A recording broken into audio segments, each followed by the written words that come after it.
having a good time? Okay, I was going to ask you if you want a spoiler alert, but I'm going to answer and tell you yes, you do. The spoiler alert is going to be this phrase of get that chair. Okay? So keep that in mind. Holly, Rachel, so glad to be here with you and company. Thank you again for your support. We only have 15 minutes and we want to get as much wisdom as possible from these two amazing ladies. So, let's start with what is something that is not on your resume that you would want to share with this group? I have a diploma in bartending. So I am the ones you want to have some cocktails with at home. But I also have a ticket for to go to space from a low-carb technology called the Worldview. And yes, I invested also in this company with that ticket. So yes, waiting for it. It's been a while, I'm waiting, but... Space and bartending, I have no idea how to follow that. It's a balloon technology. Yeah, very good. So I would say I'm a pioneer, and I think the kind of discussions we heard here today, there's so many pioneers in different ways in this audience, and I've chosen to apply that into the corporate space to be a pioneer and to try to take new frontier and push in a different direction. So while I'm not going to space, which is another kind of pioneering, I do think that there's a place, in terms of the spirit that we all bring to what we're doing, to what we love to do, and where we can add the most value. Okay. I'm gonna drop some statistic with all of you, and it's gonna be really riveting, and I want some very animated responses to this. So, women held 25.8% of board seats at large and mid-cap companies.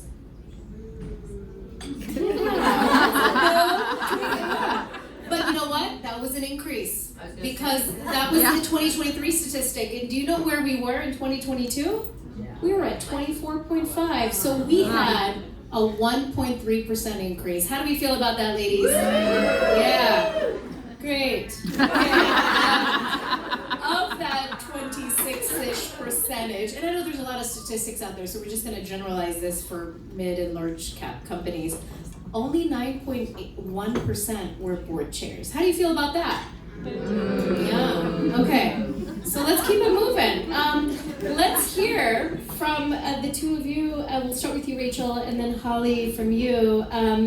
You've both been on multiple boards. Can you share your journey very briefly on how you got started with your first board role and what that looks like for you today in terms of how many boards do you serve on and longevity? So very quickly, the first board I've been parenting in is mine.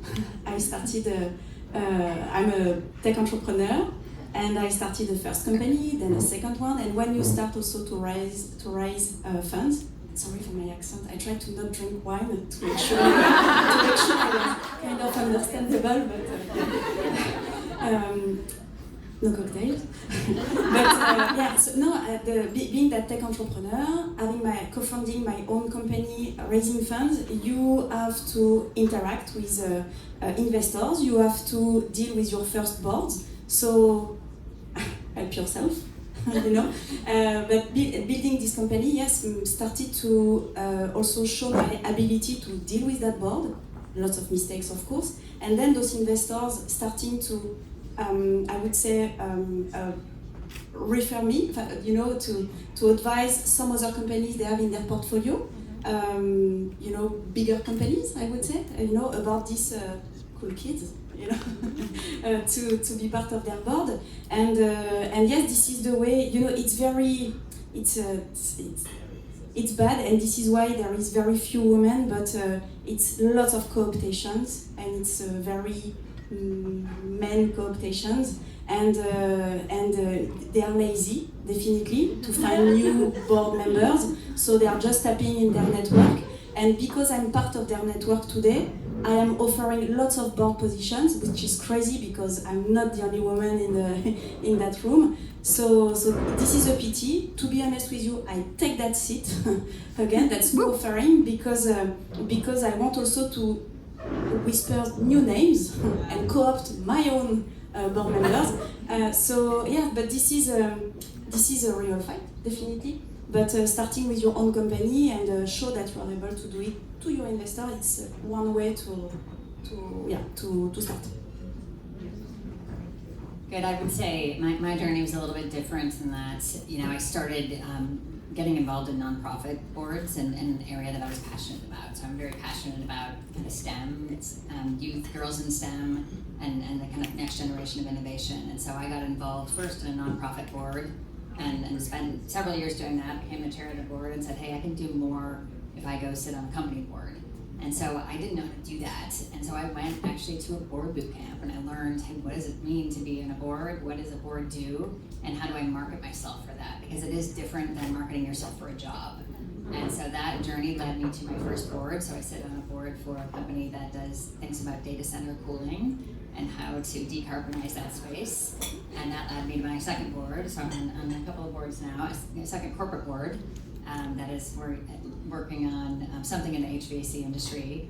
And I also sit on a nonprofit board now to help women secure more board positions. So I think your path there could be in any different direction. I will say that the two corporate boards I'm on, I'm the only woman in the room there, and I'm working really hard to change that, right? And that's why we need seats at the table, so we can help with some of that parity. Yes, that's right. Thank you both so much. I appreciate that. And I will share that, well, we're gonna get to the next question in a second. I'll share a little bit more there, but I think what I'm hearing is like undertones of an intersection of talent and also passion. Oftentimes, I think for many of us who do already actively serve on boards, it's a labor of love. It's a lot of work on top of what you might be carrying on the day-to-day. So whether it's something that you found yourself or a cause that you're committed to, it really, really is incredibly important. So that kind of brings me to this question. I think oftentimes serving in a board capacity is sensationalized. It's something that is coveted and wonderful, and it is. And it also comes with a lot of work. So I guess my question is, just to play a little bit of a devil's advocate, are boards for everyone? And maybe Holly, this time we'll start with you, because we like to spice things up here at Limiting Climate. So we're gonna switch the mic order. So are boards for everyone, Holly? And why should people consider board service? Why should people not consider board service? Sure. Yeah, it's a great question. So to me, there's a combination here around passion, right? I mean, we all get to spend and make choices about where we spend our time and talents, right? And so an area that you're really passionate about might be the first kind of filter to say, hey, is this the right thing for me? I think the second piece is around bandwidth and time.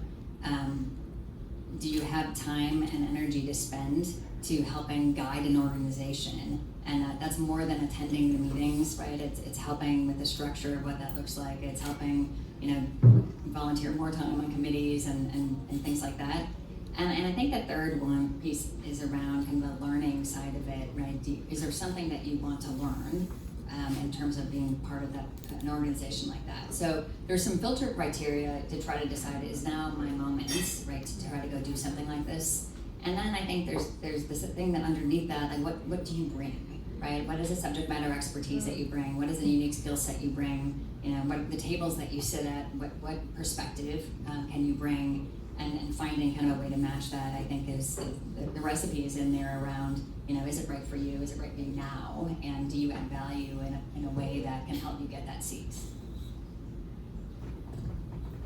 On this, I would say that it's not about just getting the seat as a board member. It's not the final end game, It's about what you can bring to the C-staff, to the executive team, who has hired you as a board member as well.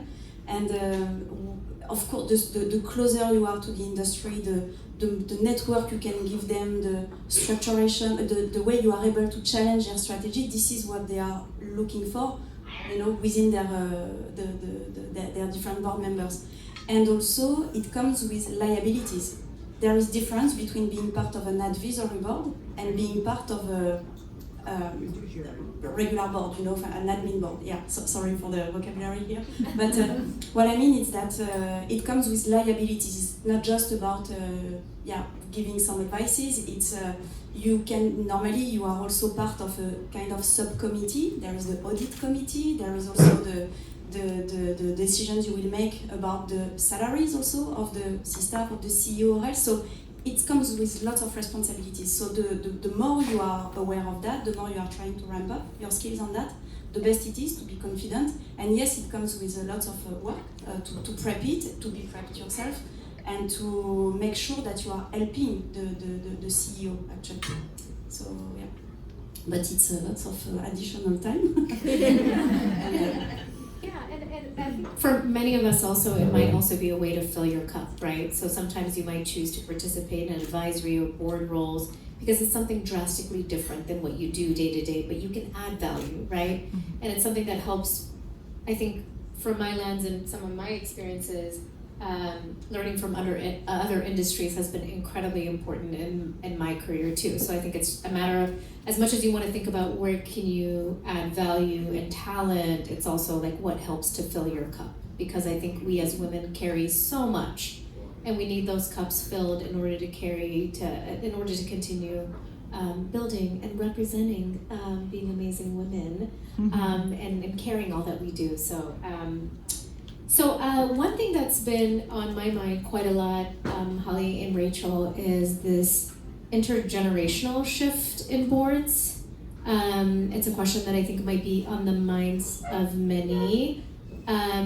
Without offering too much more context, I think there are certain industries where there's an image. If you go to a lot of companies and NGO websites, you're going to see a certain profile, and it will probably be a lot of older white gentlemen that are running these organizations, which is totally fine. I'm sure they've done a great job. There's a shift. I'm not being sarcastic. I promise. I'm sure. But I think we're living in a world today where diversity of perspective is incredibly important. Diversity of age representation and lived experience is important. So I'm just curious for your thoughts around intergenerational boards. Yeah, so this is a really complicated topic, and I'll tell you why, and then some ideas on maybe how to get involved if that is you. You know, I think when you think about the purpose, to Rachel's point of what a board does, or at least a corporate board or a big company board, the intent is to govern the strategy of the company, to govern the financial and legal structure of the company, and to select leadership, right? And if you haven't sat at a high level in these big companies, it's hard to do some of that stuff, right? And so if you think about the pure function of the board, that's what it is. All of that said, right, there's ways to get involved, and some of that is via kind of committees and maybe not officially, right, as part of the board, but in places where maybe subject matter expertise that you bring to the table that is net different than others, and voices that maybe need to be heard. Finding a match with a company and an organization that has a charter in an area, and maybe getting involved in some committee work might be a way to do that, to really let your subject matter expertise shine there. I will say that the average age of board members in the US in particular has decreased over time, not materially enough, because of a lot of the diversity focus, both in terms of perspective diversity, age diversity, whether it's working executive versus not, gender diversity, racial diversity, and that in itself means that the average age is lower. There are boards now that have intergenerational representation, but it tends to be more like a 40-year-old and a 70-year-old, right? So it's, you can decide what to do with that. But it's, the point here is that I think, they're understanding kind of what these boards do, kind of how they function, and a unique place that you could add value. If it's something you're really passionate about, like getting involved in committees and some of the very specific things the board's trying to do might be a way to focus your time. Exactly. I'm always the youngest in the room, still, while I'm 45 years old. Okay, this is why I was talking about the cool kids. I love to say that because I'm absolutely not a cool kid, but I'm seen in those boards. I'm seen as she's the youngest. Please continue. I love that. I love to feel so young. Bon. As you said, in Europe, in France, we have also that ratio, that gender balance that is asked as well at a board level. We are not completely there yet, but they have to comply as well. So it's helping also to find women and younger women. So it's helping, they realize also, and we are that voice within the board to tell them, look tonight, the speakers. We had all the generations, okay? And look how it was complementary. Look how it was inspiring, whether she since she was 15 years old to Sylvia. So it's that's fantastic. So we are also the new board members are also here to give that messages about the fact that it's much more, it's richer. Can we say that? You know, it's the conversation and what we are bringing, and they need to have younger people as well at the board level. We are talking about transition to a low carbon economy. We are still talking about a digital transition for those who didn't make it yet. So of course they need to have the new perspective even at the board level. So it's helping to have these intergenerational discussions. It's not just a wish. We are seeing it, but I'm still the youngest. And earlier I was saying on the mic that you're also very hip, but my mic was not on, so I just want to make sure everybody hears. She's very hip and cool. We have to wrap up in 30 seconds, so I would love for you to, even if you need to take a few seconds to fill in this blank. To get started in board service, my hot tip is, what is one thing you want to leave everyone here with? What is your hot tip? Go do a little research and learn what it means to be on a board, and then decide where you've got unique skill and match it to a company or an organization that either needs you or is already focused in that direction, and then market yourself. Build your first company. Okay, because you will create your resume as a board member, okay? And also be the annoying person in your company who is trying to meet with the board. You are an employee of this company. You are absolutely legitimate to meet with the current board members. You can ask for that. And the more you are known, the more you are legitimate as well to have a voice, possibly to be maybe co-opted. But it can start small with a coffee with the board members. They are normal people at the end of the day. You know? It's not like in Netflix. In the boardroom. Now, what I mean is that you do the job on LinkedIn, connect with them, and have a coffee with them, and start to ask for your seat as well. And they are people, they are normal people. So, but you have to be visible. Thank you both so much. Appreciate this group. And the quick spoiler thing that we're going to do is, I would love to get from 9.1% of women being on board chairs to 10.1 if everybody here in this room commits to it. So a quick little cheer as a family of women and ladies and incredible people. We're gonna do Get That Chair. Can we do it twice? Get that chair. One more time. Get that chair. All right. Thank you, Molly.